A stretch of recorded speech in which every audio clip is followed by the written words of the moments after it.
چطوری؟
ایشون نقش وزنه رو دارن. چه پلاستیکی. برو جلوی ذره. برو عقب دیگه. برو عقب. رفتم عقب. برو عقب. بیا. حله.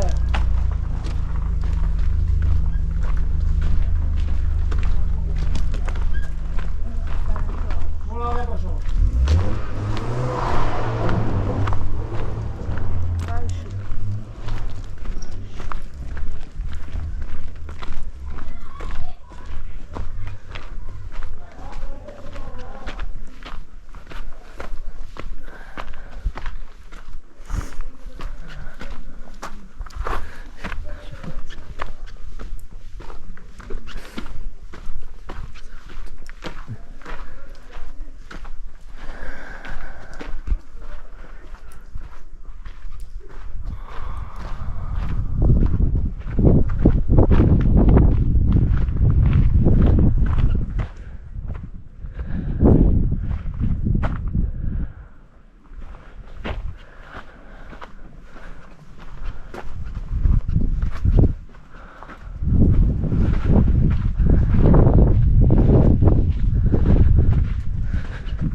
مسیر صبحمه.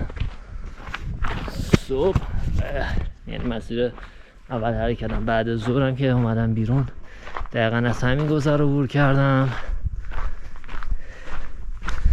آره خیلی جای قشنگیه برای گشتن، ولی مثلا نمیتونی بگی جایی که برای فیلم برداری، حالا فیلم برداری که به سبک من هستش جای خوبیه.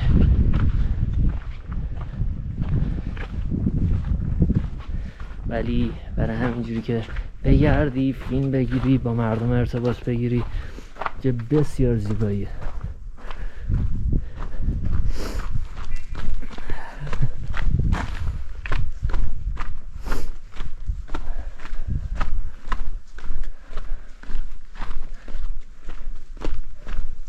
خب اینجا دیگه چیز تهشه ایلا بپای.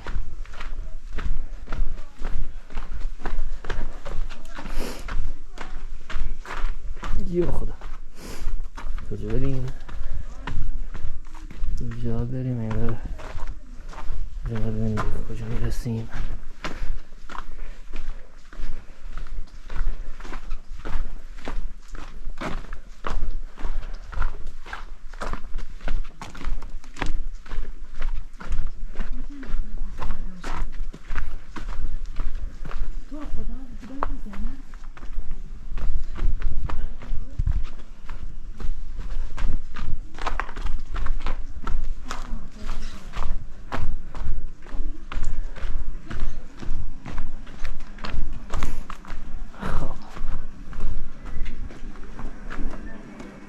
فیلم میگیرم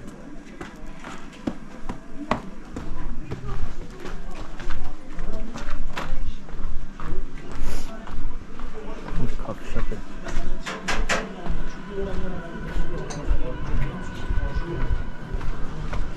داداش پولش ندادی ها فیلم گرفته بمونم. این ورم بردار اینو بچه‌ها. اینا هم بگیرم گرفتم یه دو من میذارم یوتیوب موردی نداره.